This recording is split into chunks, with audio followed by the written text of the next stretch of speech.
Russia's lifeblood is burning. Ukraine has done something that is brutally wiping out $100 million of Russia's money every 24 hours. Ukraine has ignited the flame. Hell has descended upon one industry that is keeping Russia alive in Putin's insane war. And if Ukraine can keep this up, it won't be a matter of how many years Putin can fund his invasion, it will be about how many months. The commander of Ukraine's unmanned systems forces, the infamous Robert Brovdy, explains all in an April 18th Telegram post.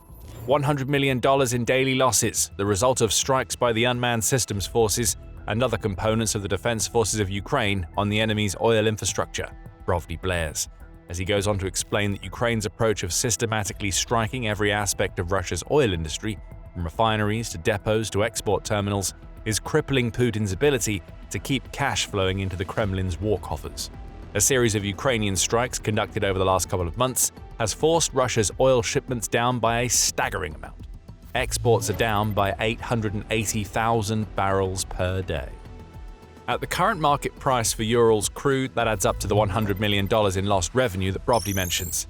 Step by step, the enemy's oil and logistics system is losing its ability to ensure uninterrupted exports, Brovdy says, adding, "The result of this work is already visible on the battlefield. Fewer resources for the Russians mean greater opportunities for Ukraine's units." Russia is getting desperate now that so much of its oil is burning. The Kremlin is trying to reroute the oil that Russia wants to sell, bouncing it around the country in a desperate search for export terminals that are outside of the range of Ukraine's drones or aren't already burning due to the drones scoring direct hits. This alone affects Russia's oil income. Even if Russia is able to find ports that Ukraine hasn't hit, it spends days, if not weeks, moving oil to them. Delays are happening across the border, with each Ukrainian strike adding to the time that Russian oil that should be en route to other countries spends within Russia's borders. Buyers are getting impatient. The Russians can't do anything about it. What we see here is the result of Ukraine doggedly smashing through Russia's oil industry for around 2 months. In its report on Brovdy's statement, Euromaidan Press reports on the Tuapse oil refinery, which Ukraine struck on April 16th, causing an enormous fire. But that's just the tip of the iceberg that runs deep. In Novorossiysk, Ukraine hit the Sheskaris oil terminal, which forced Russia to try to reroute its oil to Tuapse. You just found out what happened there. Every time Russia tries to make a move, Ukraine follows up with yet more drone strikes that take out the next place that Russia wants to use to export its oil. This is brilliant from Ukraine. A step-by-step demonstration of how to shatter the one industry that keeps Russia's war alive. Going back a few weeks, Ukraine has been hitting a ton of other ports and oil facilities. By March 31st, the BBC was reporting on day after day of Ukrainian strikes against Russia's Baltic Sea oil terminals. Primorsk and Ust-Luga, which account for a combined total of 42% of Russia's oil exports, were hit over and over again in late March as Ukraine made sure that Russia couldn't get these key ports back online. Some facilities in these ports burned for days, only for Russia to have to deal with yet more drones attacking targets once they'd managed to put the fires out. Oil storage tanks were also burned up during these earlier attacks, at least 8 each in Ust-Luga and Primorsk, along with 2 at the Kurishi oil refinery that's also in the Leningrad region. Russia thought this was the bulk of Ukraine's oil strikes for early 2026, but Ukraine was just getting started. Ever since the Baltic Sea ports started to burn, Ukraine has been expanding its scope. The Tuapse and Novorossiysk strikes, we've already mentioned, are examples, and both came after the Baltic Sea strikes. The latter also just happened to take out oil infrastructure in the Black Sea region, meaning Russia can't get its oil out from any of its European ports. Fast forward to April 18th, which is the same day that Brovdy revealed the $100 million per day figure, and there are yet more attacks. 4 important oil sites were hit overnight on April 18th, the Kyiv Independent reports.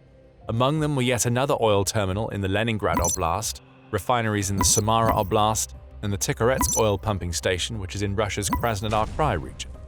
All Russia would say is that it intercepted 258 Ukrainian drones on April 18th. The truth is that Ukrainian drones have shattered yet more of Russia's oil. And adding to all of this is another strike that was reported literally as we were creating this video. Tuapse was hit again on April 20th, with Ukraine this time striking facilities at the Tuapse port that started a major fire at the facility that had already needed to call on more than 150 firefighters and emergency personnel to handle the blaze caused by the first Tuapse strike that we mentioned. Over and over again, Ukraine's drones batter Russian oil. This is Ukraine's flying sanctions in action, and there is nothing at all random about the timing of these strikes. When the US launched Operation Epic Fury against Iran in late February, Iran responded by closing off the Strait of Hormuz. Putin rubbed his hands in glee.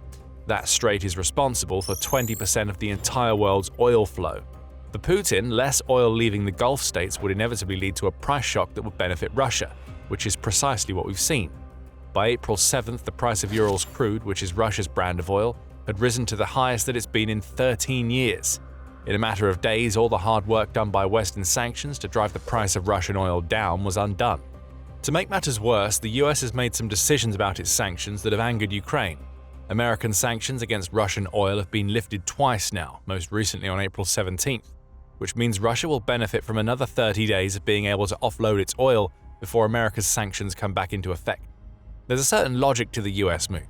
Allowing Russia to sell eases some of the price shocks caused by America's attacks on Iran and the Strait of Hormuz blockade that resulted. But for Ukraine, this would have felt like the US handing the keys to an oil lifeline back to Russia at the worst possible moment. So Ukraine has been doing something about it.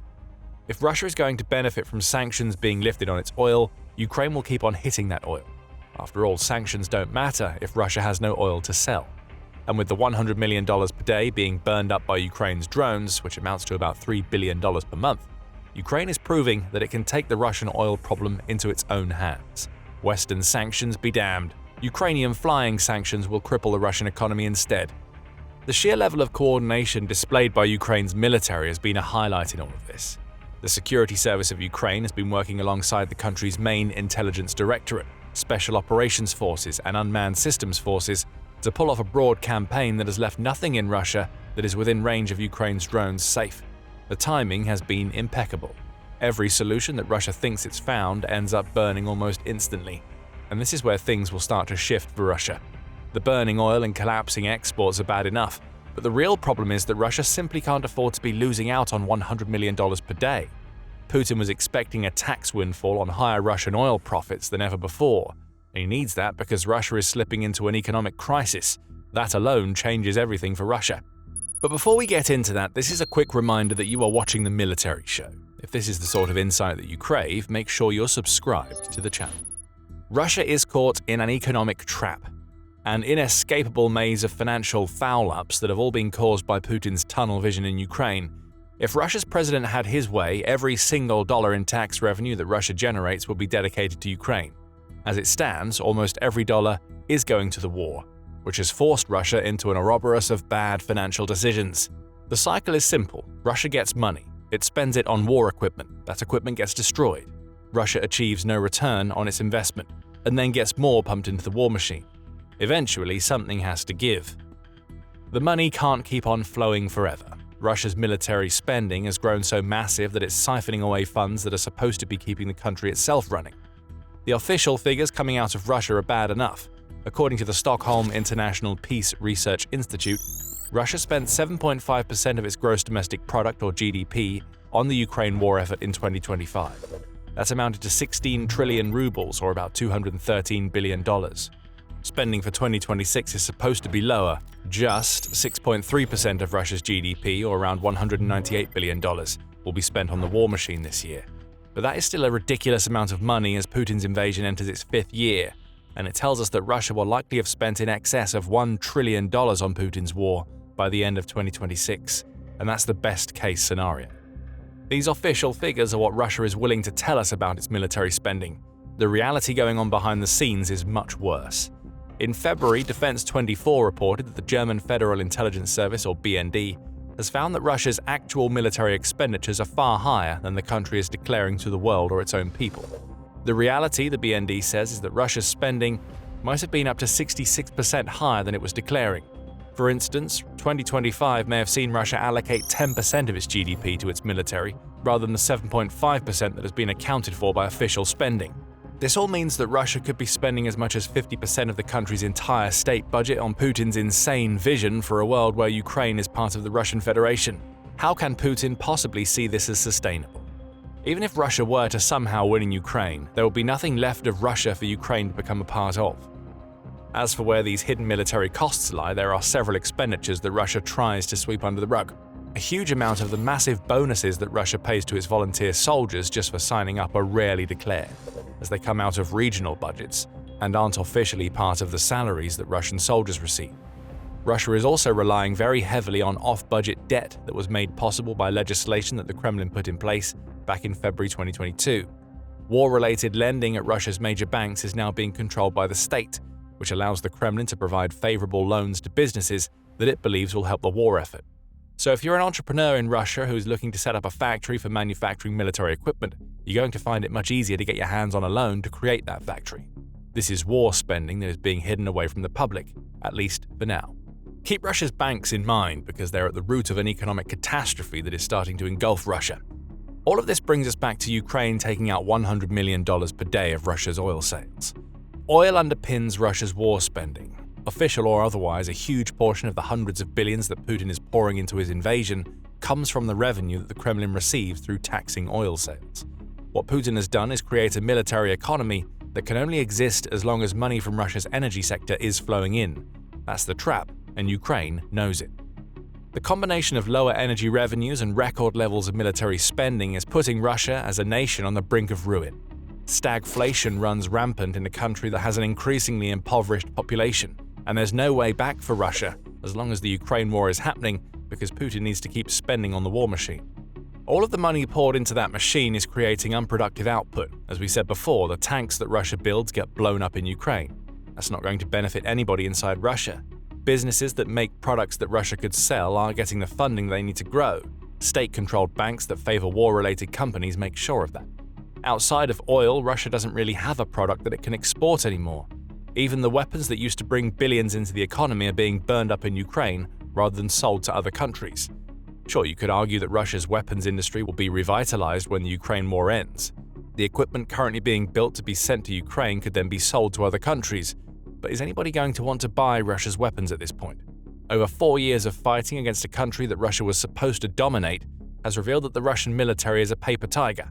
Too much of Russia's equipment fails to do what it's supposed to do, so it's tough to say how successful the war industry will be for Russia in the future. Plus, Putin has to realize that Russia's oil situation has the potential to go from bad to worse. The Strait of Hormuz-related windfall that Russia is trying to capitalize on and Ukraine is expertly cutting off can't last forever. There is already an uneasy ceasefire between the US and Iran, and the end of Operation Epic Fury should lead to the Strait of Hormuz reopening. Oil prices would fall as a result, which would only compound the issues that we've already mentioned. Russia's economy is still struggling, even as it's able to sell whatever oil it can get out of the country at higher prices than it has at any other point during the war. What happens to that economy when the price of oil goes back down and Ukraine keeps on hitting the export terminals? Nothing good is the answer. And if you need any more reasons why Ukraine is on the right track by taking out Russian oil, you need only look at something that we raised a few moments ago: Russia's banks. They're struggling enormously as a result of Russia's reliance on its energy industry and Putin's refusal to let any of the emerging crises inside Russia distract him from spending on the Ukraine war. We got early signals that Russia's banks were going to struggle in 2026 toward the end of January. That's when the Moscow Times revealed that Russia's banks have been shutting branches at the fastest pace in years. In 2025, 1,700 bank branches were closed down in Russia, which was 3.6 times higher than the number of branches that closed in 2024. Right now, Russia has 22,300 bank branches. It had 30,000 back in 2019. Now, there's a logic, at least inside the Kremlin, for these closures. Russia's banks are closing branches because they're shifting their services online. This is something that we've seen all over the developed world, so on the surface, nothing should seem out of the ordinary about all of this. Sure, thousands of Russian people are losing jobs at a time when their country's economy is crumbling, but Putin won't care about any of that. But something else that is happening with Russia's banks is catching people off guard. The branch shutdowns of 2025 happened ahead of the Kremlin's crackdown on internet services throughout Russia. By April 3rd, the Kyiv Independent was reporting that Russian banks are facing major service outages, as moving to online models isn't exactly a good idea when you have a government that is actively trying to stop people from going online. The outlet says that outages have affected mobile banking apps, ATM withdrawals, and payment transfers for some of Russia's largest banks. This all has a knock-on effect for Russian businesses, as they are forced to accept cash payments only. Adding to this, Medusa reports that no Russian bank has been able to access the Russian Interior Ministry's databases to verify passports since April 15th, as yet another service that keeps Russia's banks running was shut down with no timeline for restoration. If we didn't know any better, we would say that the Kremlin is purposefully trying to cripple Russia's banks. None of this makes sense. Speaking about the businesses that are struggling to provide services due to a combination of Putin's war spending and Russia's banks dealing with outages and closures, those companies are becoming a problem. Overdue accounts receivable in Russia's business sectors have reached the highest level since the global financial crisis of 2008, Pravda reports. Overdue receivables increased to $100 billion by April 17th, which is a 26% increase. Guess what that means for banks? Russian businesses aren't getting the money they're owed. That breaks the payment chain, and those businesses can't service the debts they have with their banks if they're not receiving income owed to them. Russian businesses are getting poorer as their obligations to banks remain high, and that is a recipe for disaster. When the businesses can no longer pay, the entire Russian banking system crumbles. Outages and closures aren't helping with any of this. And still, Ukraine's drones fly. Ukraine's campaign against Russian oil exports has obvious impacts on the surface. When oil can't be exported, the Kremlin has less money that it can dedicate to the invasion effort. But beneath the surface of those strikes is a Russian economy that is in crisis mode. Military spending has spiraled out of control as the Kremlin tries to hide the true extent of its expenditures from a population that is getting poorer and watching as their towns and cities bear the brunt of Putin's bad decisions. Russia is producing far less product for export than it has in years, again because the Kremlin keeps pumping cash into the war machine. And now, the banks, which everybody from the average person to Russia's largest businesses need, are starting to crumble due to unpaid debt and Kremlin internet crackdowns. This is an economic powder keg. Ukraine's goal now is to keep up the deep strike pressure until that powder keg blows up in Putin's face. Maybe you want to find out more about the types of strikes that Ukraine has been conducting against Russia's oil sector. If so, we can take you back to Novorossiysk, where Ukraine unleashed a hellstorm against one of Russia's key Black Sea ports earlier in April. Check out our video if you want to find out more about precisely what Ukraine is doing that is costing Russia $100 million per day in exports. And if you enjoyed this video, make sure that you subscribe to the Military Show so you don't miss any of our analysis of Ukraine's strikes or Russia's precarious financial situation. And thank you, as always, for watching.